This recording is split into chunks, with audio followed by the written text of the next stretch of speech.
Welcome back to Being the Odds. It is Monday, December 16th, 2024, and we are back with our NFL best bets of the day. If you're new to the channel, my name is Zach, and welcome to Being the Odds. Let's recap yesterday's results. So yesterday, don't want to recap these at all, but we're going to have to. Members only at least went well, went 2-1.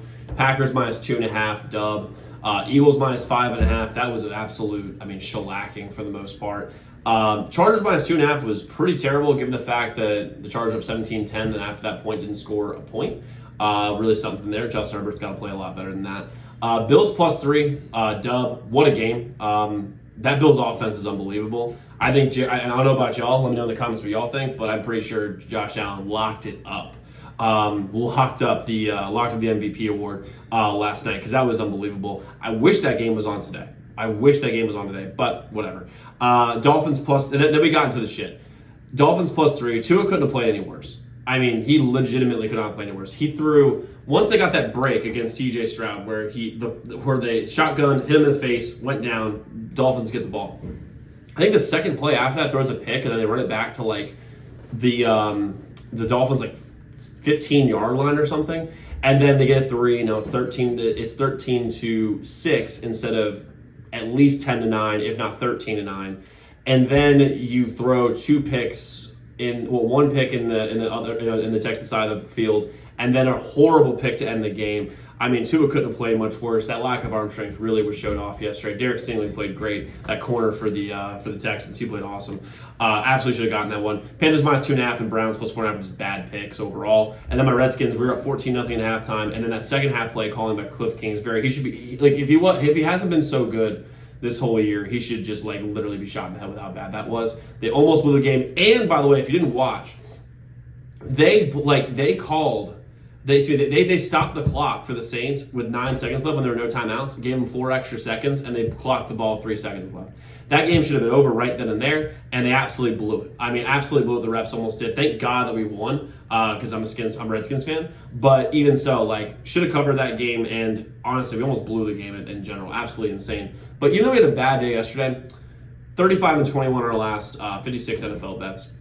Can't really be upset about that. Very profitable. Overall for the year, very profitable. 147, 124. And we have 4 plays for you guys here today. Now, I'd probably be adding more. There's a lot of ambiguity across the Raiders quarterback situation. And O'Connell plays or Desmond Ridder plays. That changes a lot of what I think. So I might be adding some more a little bit later. But we have a full members-only slate today as well. You can all at zgnbets.com/picks. Website is linked in the comments below.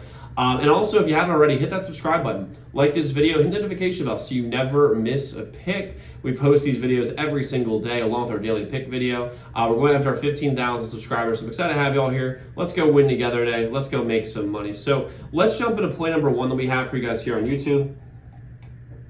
We're going to start with the early game, which is going to be the Vikings and the Bears. I'm going to go with Aaron Jones over 84.5 rush plus receiving yards.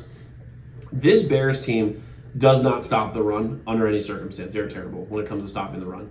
And I'm going to bet on the number 1 running back for the Vikings to go wild in this game. They use him a lot in the screen game. They use him a lot in the receiving game, which he's going to get at least 25, 30 yards in the receiving game. And if they run him 15, 20 times, he should be able to get way over this number. Way over this number. The Bears defense is straight quit. This Bears team is terrible. And I know that they played okay against the Lions, and they were able to keep it close there, and they kept it close against the Packers.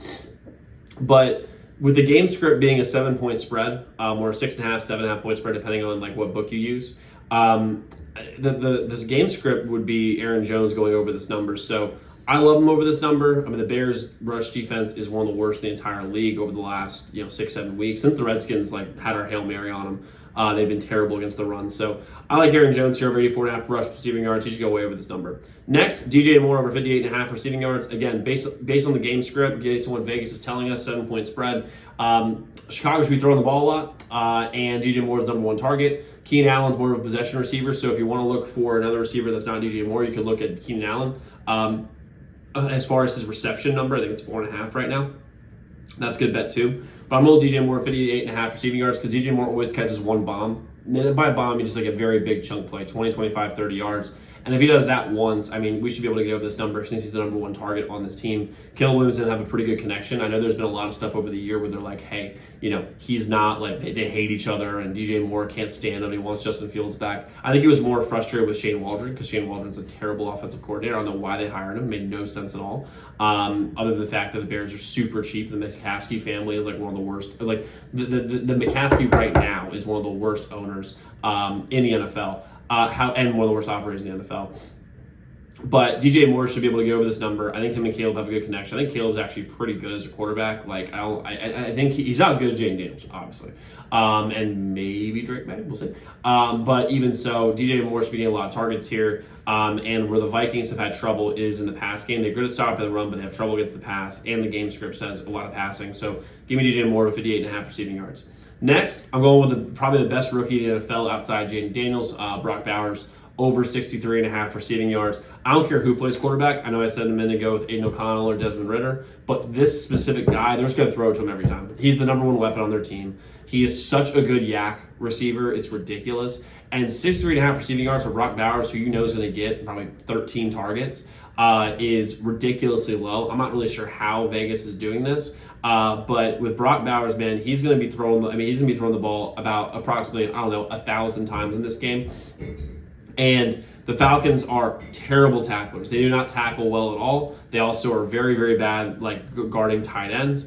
You could look at, we can go through the game scripts of the last few games. The tight ends just torch them. I love Brock Bowers here over 63.5 receiving yards. He's going to way over this number. Next, Drake London. We're going over 64.5 receiving yards. The Raiders lost Max Crosby. So their number one pass, really their number one defender in both run and pass is gone.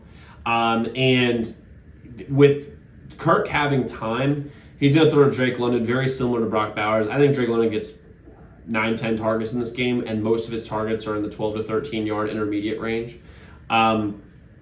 Drake London is like the man. He's also going to win against the corners. If you look at the depth chart, the Raiders don't have good corners. They also don't have much of a pass rush anymore, especially with Christian Wilkins and Max Crosby being hurt. This just smells to me like a game where Kirk gets hot. Drake London looks great. I love him over 64.5 receiving yards. Now, I probably will be adding some more plays a little bit later today, just because, again, I'm looking for injuries and waiting on some money to come in on the games, specifically like to get the betting splits, that sort of thing.